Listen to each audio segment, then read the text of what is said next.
열왕기하 12장 17절부터 21절입니다.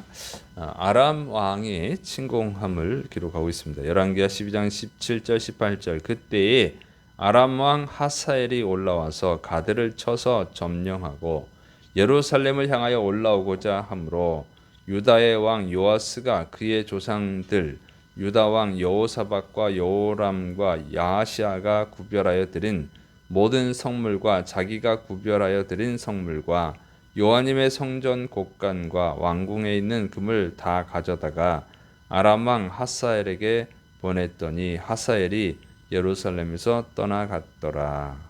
자, 그때 이렇게 시작을 하죠.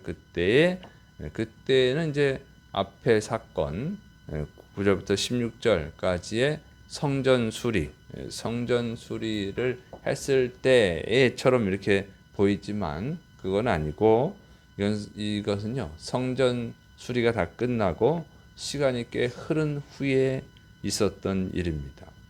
그리고 아람 왕 하사엘이 남유다를 침공할 때를 보면은 이 대제사장 여호야다가 죽은 후예요.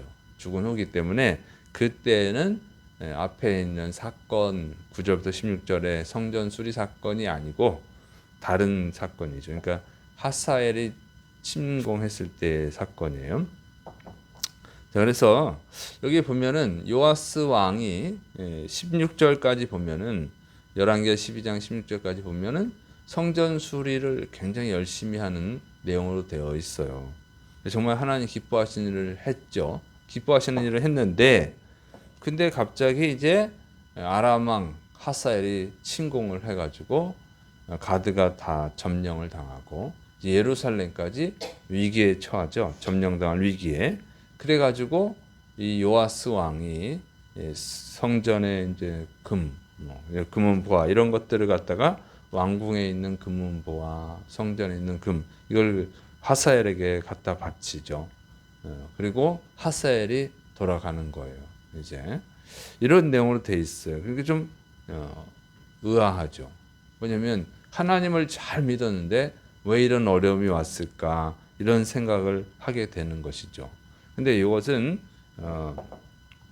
사실 의아한 것이 아니고 이상한 것이 아니라고 하는 거예요. 이제 요거 역대상은 이 열왕기하에서는 요거를 자세히 기록을 안 했는데 이 사건이 있어요. 역대하 24장에는 이 배경을 잘 설명하고 있습니다.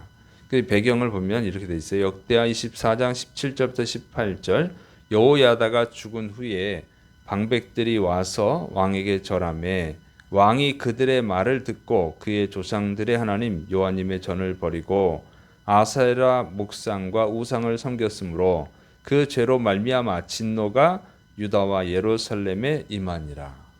이렇게 돼 있죠. 그러니까 여호야다 대제사장이 죽은 후에 이제 신하들 아세라 우상을 섬기는 신하들이 이 요아스 왕에게 와서 말을 하니까 요아스 왕이 이제 하나님의 성전을 버리고 아세라 목상과 우상을 섬겼다고 하는 거예요. 그래서 그 진노로 이제 하나님이 진노를 행하신 거예요. 그래서 하사엘이 쳐들어온 것이죠. 이렇게 돼 있어요. 그러니까 이 요아스가 여호야다가 살아있는 동안에는 성전 수리도 하고 정말 하나님을 열심히 섬겼단 말이죠. 그런데 여호야다 대제사장이 죽고 나서는 곧바로 이제 아세라 우상을 섬겼다고 하는 거예요. 그러니까 이것은 뭐냐면 이 요아스가 하나님의 성전을 열심히 수리하고 막 그런 것이 진짜로 하나님을 믿은 것은 아니었다고 하는 거죠. 정치적 이유 또 종교적 열심이었다고 하는 거예요. 그러니까 여호야다 대제사장이 아주 막강한 정치력을 갖고 있었잖아요. 그러니까 그 여호야다 대제사장한테 잘 보이려고 한 거죠. 그리고 또는 종교적 열심인 것뿐이죠. 진실로 하나님을 믿은 것은 아니었다고 하는 거예요. 그랬기 때문에 여호야다가 죽고 나서 다른 신하들, 힘을 가진 신하들이 아세라 우상을 섬기니까 아세라 우상으로 바꿔버린 거죠. 자기의 신앙을. 그래서 이것은 진짜로 믿은 것은 아니었기 때문이에요. 그리고 그래서 하나님이 진노를 하신 것이죠. 그래서 우리가 항상 조심해야 되는 것이 종교적 열심을 진실한 신앙으로 생각하면 안 된다고 하는 거예요. 정치적 이유로 열심히 하는 거, 이런 것은 진짜 신앙이 아니에요. 그래서 우리는 잘 구분하기 어렵죠. 예, 곡식과 가라지, 알곡과 쭉정이, 이게 다른 건데 우리는 겉으로 봐선 잘 몰라요.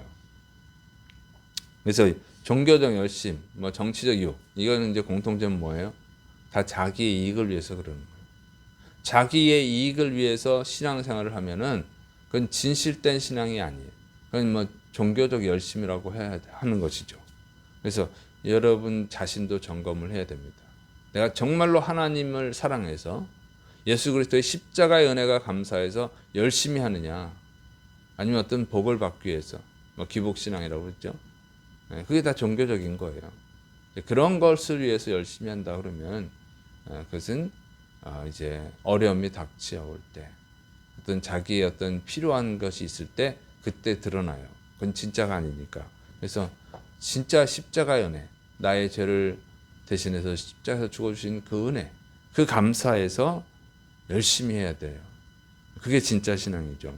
그래서 자기를 점검해야 되고, 또 하나는 이 여호야다가 이 요아스가 열심히 했기 때문에, 여호야다 대제사장은 아마 요아스가 진짜로 믿었다고 생각을 했을 거예요. 안타까운 일이죠.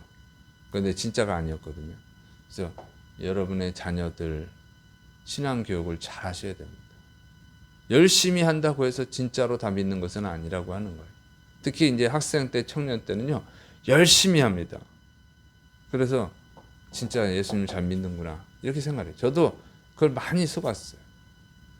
제가 학생들, 청년들 많이 가르쳐서 그때 막 열심히 찬양하고, 뭐 수련회 때, 뭐 부흥회 때, 뭐 열심히 찬양하고 기도하고 막 그래서 진짜로 다 예수님을 믿었구나, 이렇게 생각을 했는데 시간이 지나고 보니까 아이들이 성장해 갈수록 다 떠나요. 그래서 제가 느낀 게 그냥 분위기였다, 분위기. 그냥 기독교 놀이문화죠. 그 분위기에 이 청춘의 그 에너지를 발산할 데가 없어요. 막 찬양하고 기도하고 거기에다가 그냥 다 발산하는 거예요. 그러면서 자기들도 신앙이 뜨거운 줄 알고 다른 사람도 다 그렇게 보는데 그냥 그 시대의 문화입니다. 놀이문화. 진짜로 예수님을 영접한 것은 아닌 경우가 대부분이더라고요. 그래서 다 떠나는 거예요. 성장하면서. 학생이 돼서 이제 중학교에서 고등학교 올라가면서, 고등학교에서 청년으로 올라가면서, 청년은 이제 대학교 졸업하면서 세상으로 나가버리는 거예요. 그게 진짜가 아니에요. 진짜가. 그래서 제가 깨달은 게 뭐냐면, 이 분위기가 막 뜨겁게 찬양하면 그 찬양 자체로 그냥 아이들이 감동을 받아요. 그냥 분위기에 감동을 받은 거지. 찬양 집회가 그래서 사실은 그게 참 위험한 거예요. 그 찬양 뜨겁게 하고 막 기도하고 막 그러면 그냥 주야 막 부르면서 하잖아요. 그러면 그 분위기에 진짜 자기도 몰라요. 자기도 그냥 믿음이 좋은 줄 아는데 그게 아니라. 그래서 그런 분위기로 하나님을 만나면 안 되고 말씀으로 만나야 돼요. 말씀으로 진짜 이 묵상을 하면서 고민하면서 하나님과 만나야 되는 거예요. 말씀으로. 그래서 말씀과 그냥 기도로 하나님을 인격적으로 만나야 돼요. 그래서 자신의 인생에 대해서, 자신의 삶에 대해서, 자신의 생명에 대해서 깊은 고민을 하면서 말씀으로 만나야만 진짜로 변화가 되는 거예요. 거기에 성령님의 역사가 있는 거지, 분위기로 막 하는 거는, 지금도 그런 찬양 집회에 가면은 사람들이 많이 있다고요. 근데 그거는 정말 진짜로 만나기 어려워요. 어떤 동기부여는 될 수 있겠지만 그렇게 만난 경우는 대부분 다 떠납니다. 그래서 진짜로 만난 것은 아니에요. 남아 있어도 그 분위기에 이제 자기가 도취돼 가지고 진짜인 줄 알아요. 근데 진짜가 아니라고. 그러면 어려움을 당하면 또 떠나요. 그래서 자녀 신앙 교육을 잘해야 됩니다. 아이들끼리 뭐 열심히 어울려서 하는 것은 거의 진짜가 아니에요. 자, 그 다음에 이제 요아스가 암살을 당합니다. 이 아람 왕 하사엘이요. 이제 예루살렘까지 정복하려고 하니까 이제 요아스가 항복을 하고 금은 보화를 바쳐 가지고 떠나가요. 예루살렘에서 떠나갑니다. 그래서 위기가 끝난 것 같았는데 그런데 하나님의 진노가 그렇게 끝나지를 않았어요. 열왕기하 12장 20절 21절 요아스의 신복들이 일어나 반역하여 실라로 내려가는 길가에 밀로 궁에서 그를 죽였고 그를 쳐서 죽인 신복은 시므아스의 아들 요사갈과 소멜의 아들 여호사바드였더라. 그는 다윗성에 그의 조상들과 함께 장사되고 그의 아들 아마샤가 그를 대신하여 왕이 되니라.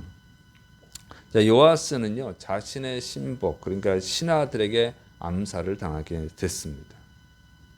그래서 하나님이 진노하시면요 그걸 피할 수가 없어요. 돈으로 해결된 것 같았지만 해결이 안 된 거예요. 그래서 요아스가 회개를 했어야 되는데 회개는 안 하고 돈을 줘가지고 아람 왕이 떠나가게 했더니 그게 끝난 게 아니고 신하들에게 암살을 당했다고 하는 것이죠. 그러니까 이제 무서운 심판을 내리신 겁니다. 하나님이 또 이렇게 무섭게 심판하셨을까? 그거는 이유가 있어요. 역대하 24장 22절 23절 요아스 왕이 이와 같이 스가랴의 아버지 여호야다가 베푼 은혜를 기억하지 아니하고 그의 아들을 죽이니 그가 죽을 때에 이르되 여호와님은 감찰하시고 신원하여 주옵소서 하니라. 그러니까 요아스가 이렇게 아세라 우상 숭배를 하니까 이제 여호야다 대제사장의 아들 스가랴가 책망을 하는 것이죠. 하나님의 은혜를 생각을 해야지. 당신이 죽을 사람이었는데 하나님이 여호야다를 통해서 성전에서 숨겨주고 7살까지 7년 동안 7살이 될 때까지 숨겨줘서 그리고 또 당신이 왕이 됐는데 이렇게 우상 숭배를 하면 되냐고 책망을 했더니 요아스 왕이 기분이 나빠가지고 이 여호야다 대제사장의 아들 스가랴를 죽였다고 하는 거예요. 그 자신의 생명의 은인의 아들을 죽인 거예요. 그래 하나님이 그냥 놔두겠어요. 심판을 하는 것이죠. 그래서 회개하라고 했더니 오히려 더 오기를 부려가지고 죽였기 때문에 근데 그냥 스가랴를 죽인 게 아니죠. 하나님의 사람을 죽인 거지. 하나님의 말씀을 대언하는 자를 죽였기 때문에 하나님에 대한 반항이고 하나님에 대한 핍박이죠. 그러니까 하나님이 심판하는 거예요. 그래서 잘못을 지적당할 때 그때는 사실은 기분이 나쁘겠지만 감사해야 되는 거예요. 하나님이 살 수 있는 길을 주신 건데 그걸 걷어차버린 거예요. 그래서 죽었다고 하는 것이죠. 그래서 사람이 좋은 것을 심어야 돼. 갈라디아서 6장 7절 스스로 속이지 말라. 하나님은 업신여김을 받지 아니하시나니 사람이 무엇으로 심든지 그대로 거두리라. 그래서 자기가 은혜를 배신하고 죽였더니 자신의 신하가 이 왕의 은총을 입은 신하가 배신을 해서 요아스를 똑같이 죽였다고 하는 거예요. 그래서 악한 것을 심어서 악한 것을 거두게 된 것입니다. 그래서 우리가 항상 조심해야 돼. 겸손해야 되고 우리는 주님의 은혜에 감사하면서 그 은혜에 합당한 삶을 살아가야 되는 줄을 믿으시 바랍니다. 그리고 절대로 악한 자를 부러워하면 안 돼. 악한 자가 지금 당장 잘 된다고 해서 그런 걸 부러워하고 불평하면 안 돼요. 악한 자는 하나님이 반드시 심판하신다는 거예요.